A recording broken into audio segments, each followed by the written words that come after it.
Hey, warmer from the low. Welcome to lovely Las Vegas for Coast to Coast Hoops with myself, Greg Hoops Peterson, now part of the VSiN family of podcasts. We've got a tremendous podcast for you. As joining me in segment number 2, we are going to be joined by Tristan Freeman. He does tremendous work over at Bussin' Brackets.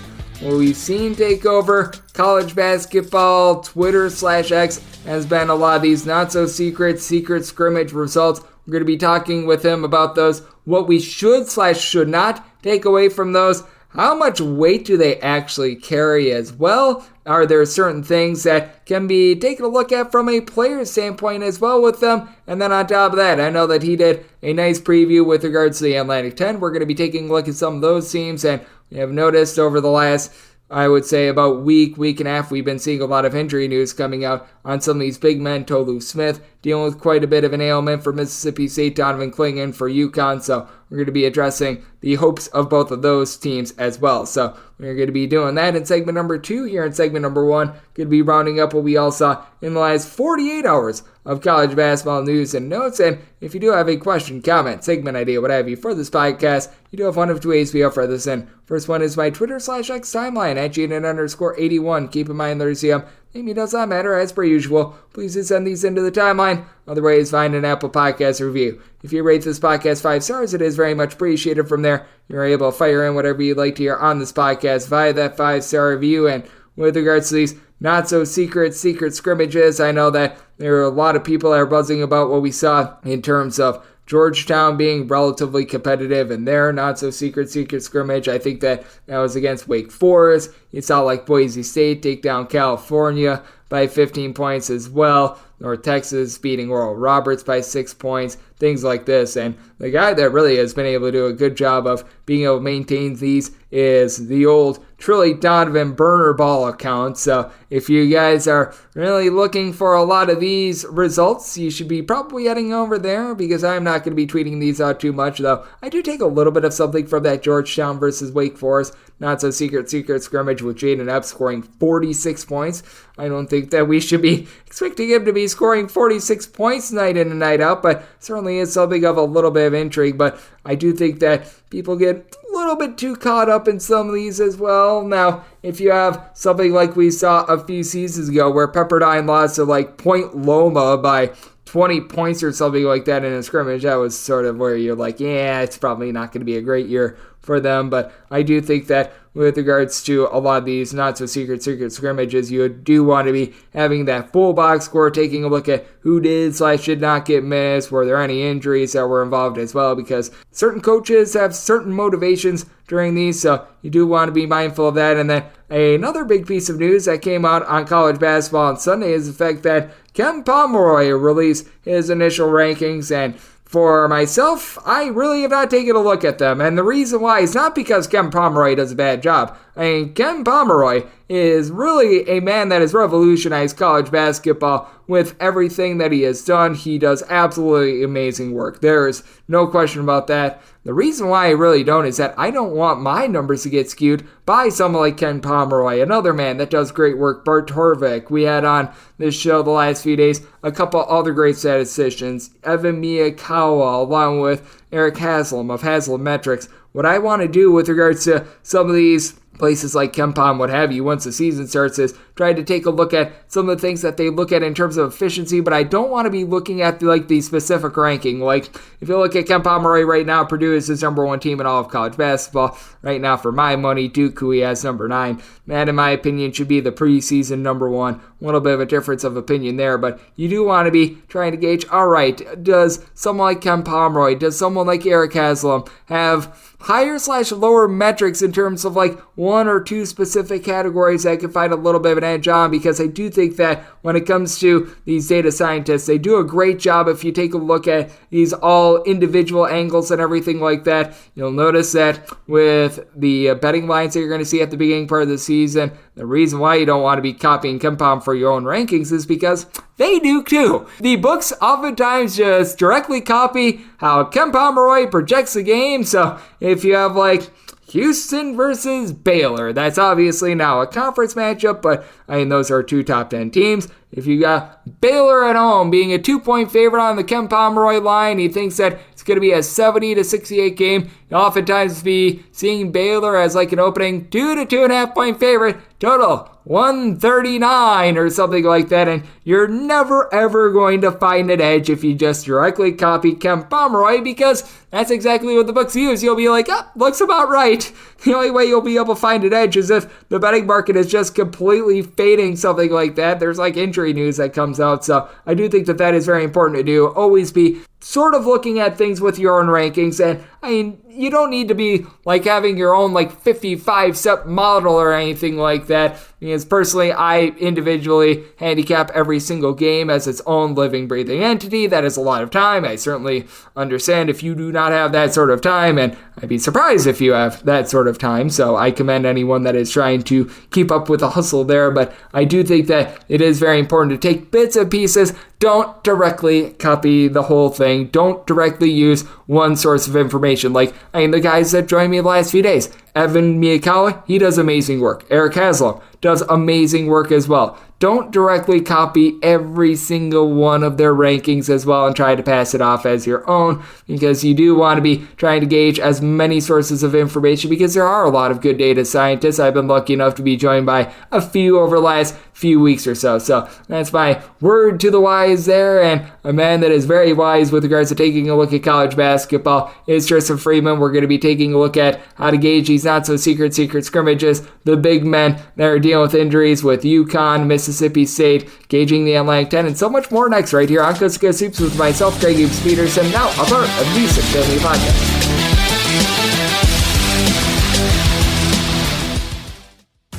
Sports Betting Innovative Analytics has taken the guesswork and emotion out of sports betting to bring you an innovative and trustworthy resource to enhance your journey to becoming a winning player. With industry-leading money-back guarantee options backed by their sophisticated modeling, they want to introduce you to a system that's not widely seen or available to help you beat the bookmaker. Specializing in NBA, college basketball, and WNBA, your first week is always free. Get started at SBIA1.com today.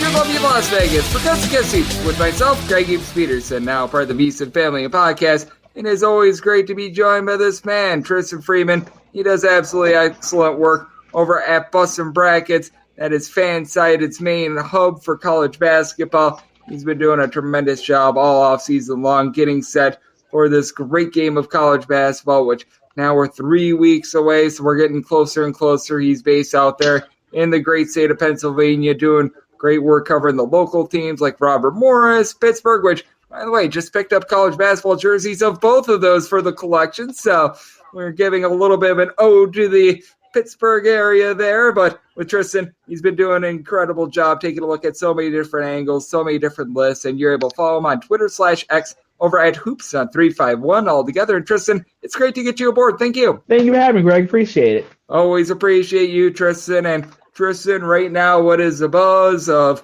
college basketball, social media, what have you, when it comes to college basketball, is these not-so-secret scrimmages, which I always do now chuckle at the phrasing of secret scrimmages, because all the finals, all the results, they do somehow, some way become public. But what do you make out of these? And do you ever find yourself becoming a little bit more stock up, stock down on a team/player based on some of these not-so-secret scrimmages? It sort of depends on your results. I think as someone who covers college basketball throughout the offseason, some narratives you start to emerge for yourself. So whenever you hear things that sort of conflate with them or work out, then you tend to take more stock in it with others, including breakout candidates. But anytime you can hear any kind of info with players going up against other teams, you can at least take a little bit into it, but with the season a couple of weeks away, we're not too far with getting the actual results coming. Yep, absolutely. And I do think that sometimes with regards to these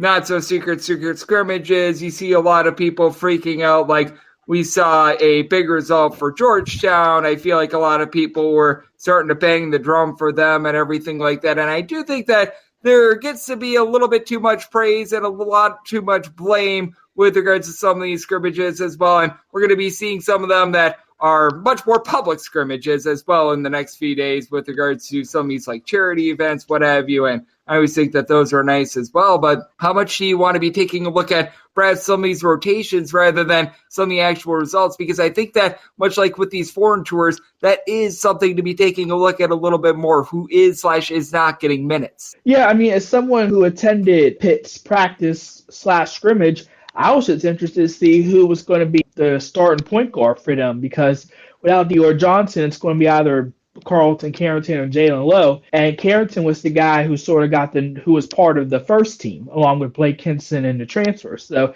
that's one piece of information you figure out, and we'll see with the scrimmages. Hopefully some lineups get leaked out or some key players. But yeah, you kind of just want to figure out who are the key guys to watch out for, including some of the freshman newcomers, because there's always guys that sort of come out of nowhere and sort of shock us with how much they're actually going to play. Yep, no doubt about it. As joining me on the show, Tristan Freeman, who does amazing work over at Bustin' Brackets. He's on the line with me right here on Kiss Hoops. And something else to take note of as well is who is not getting minutes as well because of some of these injuries that we are seeing. There are some that are more prevalent, like the Donvan Clingan injury, the Tolu Smith injury, and we'll certainly be getting into those in a minute. But how big is this time of year just rounding up who's dealing with injuries and who's not dealing with injuries? Because even if someone is perhaps going on night number one, if someone is seeing minutes out there on the floor, I always do want to be gauging how close/far away some of these guys are to 100%, because that could play a big role. And sometimes a guy coming back a little bit early is actually worse than them not being out there on the court as a whole. Yeah, I mean, you have guys that has either been recovering from injuries from last year, and some of them have either already been cleared, some haven't. I mean, one key injury to watch is Gonzaga's Graham Ike, who didn't participate in his team's festivities last week. Who knows if he'll be 100% by the time the season starts. But yeah, besides the key injuries that everyone knows, there's a lot of minor ones where guys aren't going to be 100%. Even in the first week, there's some key games for some of these teams that have tournament aspirations. You want to get as close to 100% as possible, but it's also a chance for some guys to sort of carve roles into rotations that they may not have been able to get otherwise.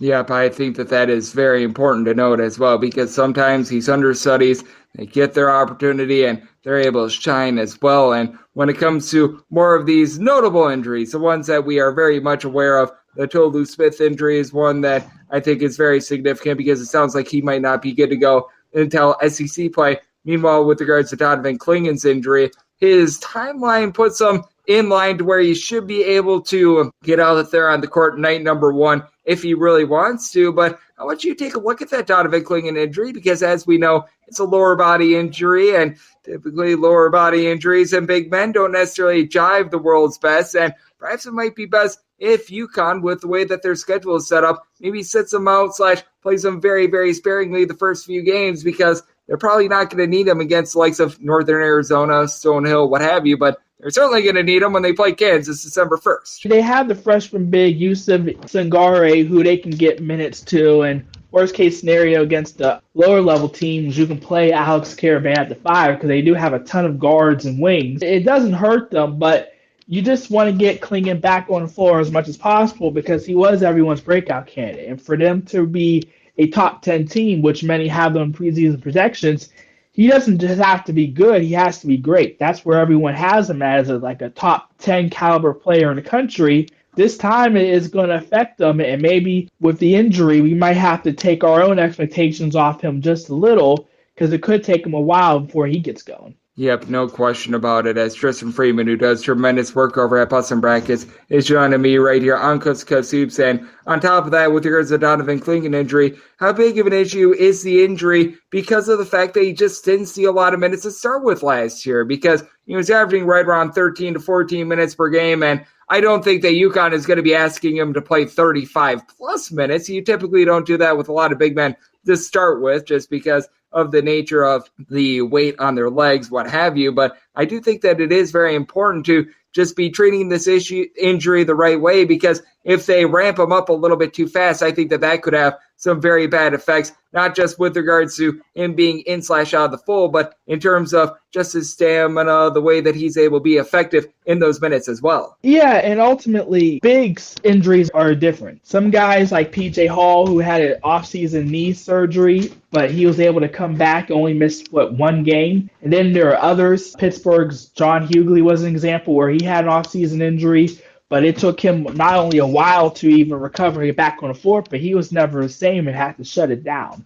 So hopefully Clingan is of the PJ Hall variety. He's not like a big center. He's more lean and should be in shape. So hopefully that works out for UConn. But, between him and Tolu Smith, some of these injuries could take longer than originally expected, and add Ike of Gonzaga to that as well. It's going to have an impact because a lot of these teams still are going to rely on their big men to run through the offenses, and without them, they could be in trouble. No question about it, as I do think that with big man injury, they are certainly something that you want to be very careful with. Everyone is its own living, breathing entity, because I did mention the Tolu Smith one for Mississippi State as well, and I think that this one is very seismic just because Mississippi State was a bunch that I was very bullish on prior to this injury, because I did feel like they did the right things in the offseason to add some shooting after they were 363rd out of 363 D1 teams in terms of three-point shooting percentage. You're bringing Andrew Taylor. That was a move that I very much liked. And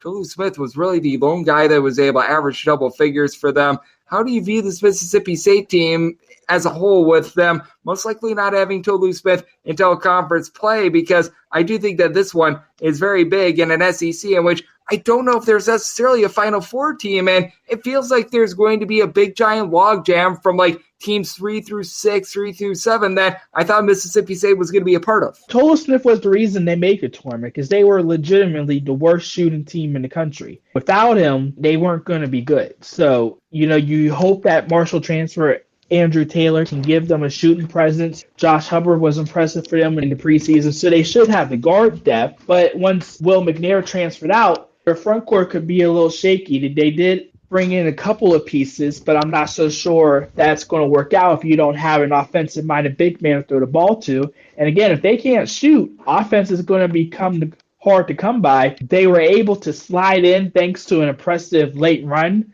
led by Tolu Smith, but even once he gets back, it's going to take him time to get going, and they could potentially play themselves off the bubble if they're not careful. Yeah, with Mississippi State, this is a very big injury for them, and I think that it is one of the most massive things to take a look at in terms of the SEC and perhaps a team that was going to be able to sneak their way into the top 25, because if he's able to return a little bit early and if he's able to be 100% once he gets back, there's going to be good things, in my opinion, on the rise for Mississippi State. If he's not able to, that is going to be a massive loss. And Tristan, I know that a conference that you did a nice little write-up on / you did some projections for over the last week or so is the Atlantic 10. And as we know, with the Atlantic 10, it is a conference that's fallen on tough times. We're just going to call it what it is. I feel like this is going to be a one-bid league once again this year after they had so much success in the mid-2010s. But what was really your takeaways when you were researching the Atlantic 10 and doing your projector or finish for it? Because I do feel like with regards to the Atlantic 10,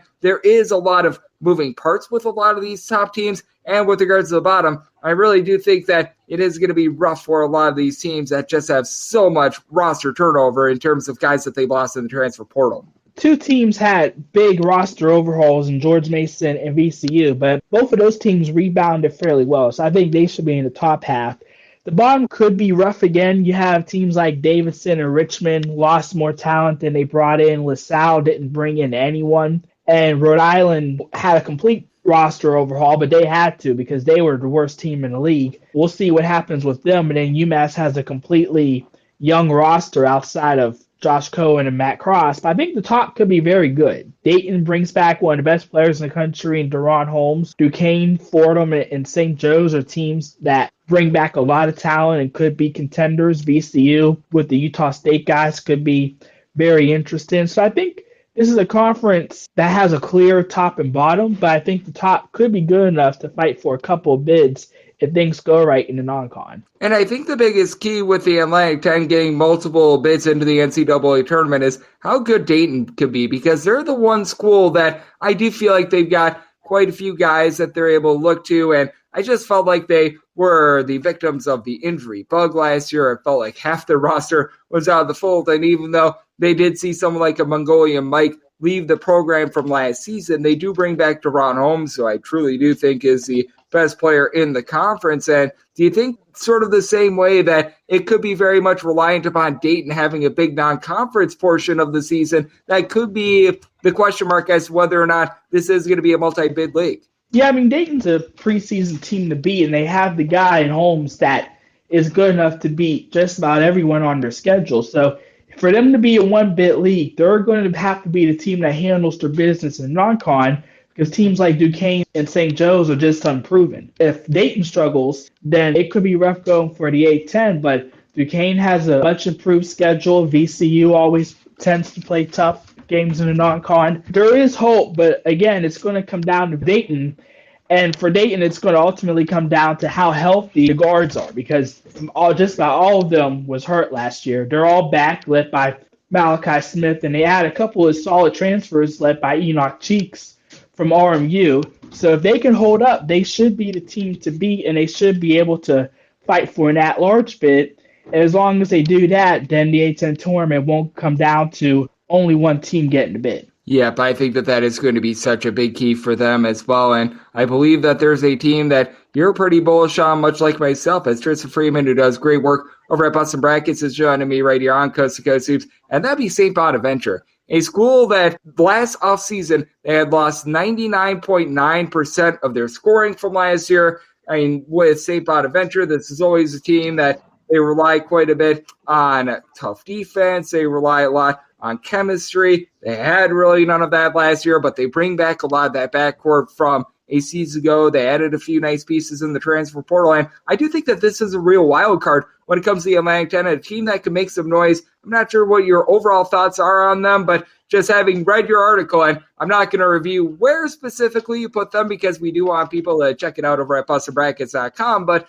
feels like you're sort of in the same mindset as myself that this team could be in for a pretty solid year. Yeah, I mean, they bring back all five starters, and that includes some of the young guys like Cairo Luke, who had an impressive freshman campaign. The two key guys, Mike Adams-Woods, the starting point guard, shooting guard at Cincinnati, and then Charles Pride, who put up some big numbers at Bryant. It gives them a really good rotation. I think the question for them is, are they going to be good enough shooters, and can they defend well enough? Because at times they were a pretty poor defensive team in the league. Depending on how far they can raise their ceiling, they absolutely can contend for a title. They're good enough to beat Dayton or VCU, but they also could be vulnerable to losing to a LaSalle, a George Mason, or whoever towards the bottom of the league. Yeah, I think that this is going to be such an interesting conference this year. We shall see if they're able to scratch across multiple bids. And with Duquesne out there in your neck of the woods, I know that you're going to be doing a great job of taking a look at them. You're going to do a great job taking a look at Pittsburgh out there in the ACC. And Tristan, you much like myself, I know that you are just so hyped up for the beginning of college basketball. You're doing a great job with all of your previews, all of your work over at Boston Brackets. So let the good people at home know they're able to follow you on social media and other platforms. And just what's all on tap for you? Yes, sir. You can find me at HoopsNut351 on Twitter/X. You can also follow at Boston Brackets.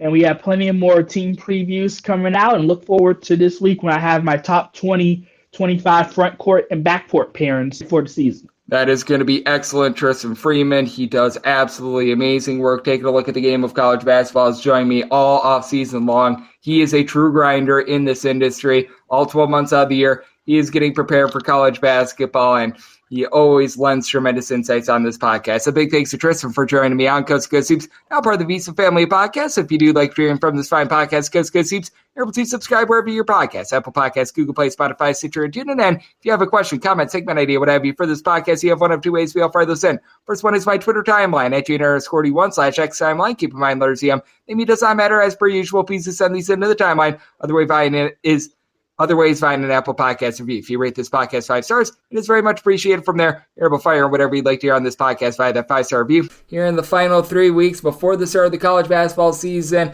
just taking a look at any angles, and please do send in those questions that you've got for the start of the college basketball season. I will do my best to answer as many of those, get you guys all set for success, and then once we get in season, picks and analysis on every single game, every single day. I appreciate you guys tuning in today. I'll be back with you guys once again tomorrow, and we're getting closer and closer, you guys, so thank you so much for being with me, and the wait, it is soon to be over.